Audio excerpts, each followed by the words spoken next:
So we're taking these three colors and doing a color match. We're going to put each color on the chin area because we're matching the main foundation of the face.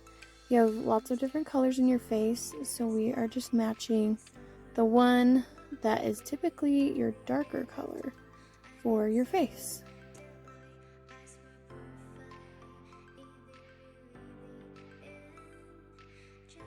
So you can see that this one is too dark. It kind of makes a dark spot on the face, or it might look a little bit orange. That means it's too dark. You would either need a lighter color or a cooler color. This one is a little too light. It starts having like a white cast, or it looks a little gray, or starts washing the skin out. You would need either a darker or warmer color. This one, as you blend it out, it kind of illuminates the face and blends right into the skin. Doesn't make it look white or ashy or dark or muddy or orange. And so that's how you know which one is the right color. So now we're going to test colors for the under eye. Typically the under eye is one shade lighter than your main foundation. Sometimes people like it extra bright and they'll go 2 shades lighter. So we have a lighter color right underneath the eye, and we're going to put a little bit darker color right by it and see which one matches the under eye better. The best way to do it is to put it a little bit on, see if it matches the under eye or covers the under eye. If you're not getting coverage, you need a different color. You can see that that one that I'm wiping off was too dark and made it look muddy, kind of an orange or yellow color, and it brought darkness to the under eye. If it is too dark, then you would want to try either a lighter shade or a cooler shade. For the color that looks correct, it should illuminate the under eye while also giving coverage and helping any dark spots to kind of disappear. If it's too light, it will look ashy or have a white cast, and darkness will show through if you have any type of darkness on the under eye. If it is too cool, it will do the same thing. So you either need to go warmer or darker. Once in a while, you might need a color corrector if you have a really dark part of the under eye that's a lot different color than the rest of the under eye, and only place it on the part that needs the color correction. If the color under your eye that you're wanting to color correct is more blue, you would want a yellow color. If it's more purple, you would want more of an orangey yellow. So after you are done color matching, you can go ahead and finish the makeup with the regular basic PiperBlue technique, where you are taking the main foundation, typically around the mouth area, up the sides of the nose, under the eye, just above the cheek, but not directly below the eye, and the center of the forehead. After you finish the foundations, you can go back and do spot treatments. If you have any spots or acne or melasma or blemishes that need to be a little bit more full coverage, and you can use a color corrector or you can use your foundations to cover that. How we color match the contour of the face is when you put it on, if it looks gray on your face, then it is too light. If it looks like dirt or like you've had way too much bronzer on, then you know it's too dark and you need to adjust the colors. If it's the perfect match, it will just blend right in and make your skin look more sculpted. For best contouring, we follow the hairline underneath the cheekbones, under the jaw, and just below the lip if you want contour in all the places that have natural shadows of the face to enhance the features of the face that are already there. This is supposed to be a really natural look so that when it's all blended in, it doesn't look like you have anything on. It just looks like the natural curvatures of your face have been enhanced.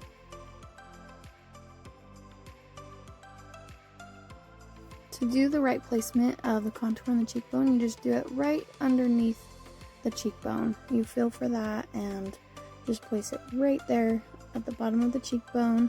If you have a very lean, narrow looking face, you would just use the tiniest bit right at the top of the cheekbone. If you have a more full face, you would want to take that contour down all the way to where the edge of the eye starts.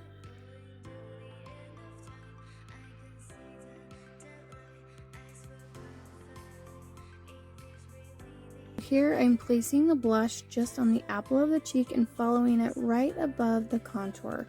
And then we're going to kind of mix those together when we start blending.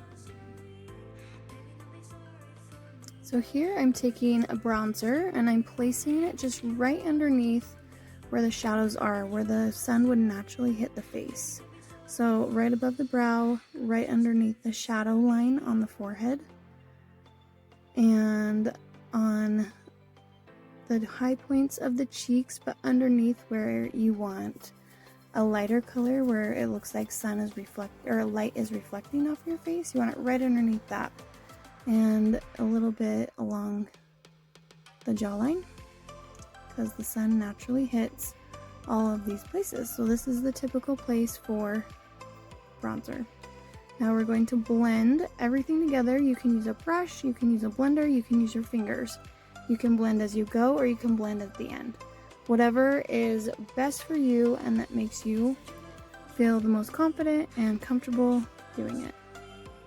So I typically like to blend the light areas of the face before I blend the dark areas of the face. I already blended in the main foundations, so that is the lighter colors. And then I'm going and blending out the bronzer and the contour and the blush after I've done the bronzers.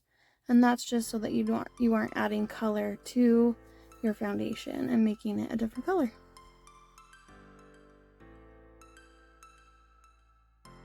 When I blend the contour of the cheeks or the nose, I like to stay right on that contour line and blend it right where it's at, and even blend it up rather than down, just to make sure that you're not pulling the appearance of the cheek down the face. So we're staying right on that line or blending upwards. And then for the jawline, you want to blend right on the jawline or blend downward so that you're creating a shadow look.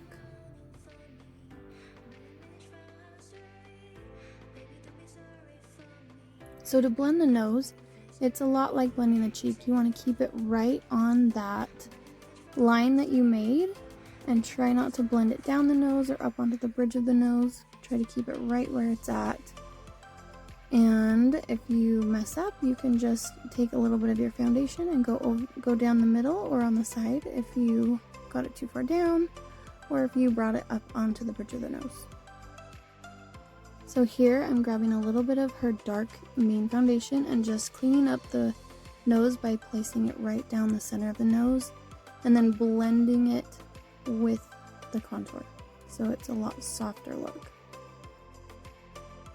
At the end of doing all the makeup, I like to blend out the under eyes one last time just to help remove any excess makeup that's under there, because honestly, less is more when you're going for the under eye. Just make sure you're getting the right colors, you're getting the coverage that you want under the eye. So here I'm taking a little bit of the PiperBlue setting powder and I'm getting as little as I can, the littlest amount. We only want to absorb any excess oils and not to be placing powder on top. I actually don't recommend baking with the PiperBlue technique because you want to just slightly matte the face if that's the color or if that's the style you're going for, or to just give it a little bit extra hold without powdering it up and changing the texture so it doesn't look like skin.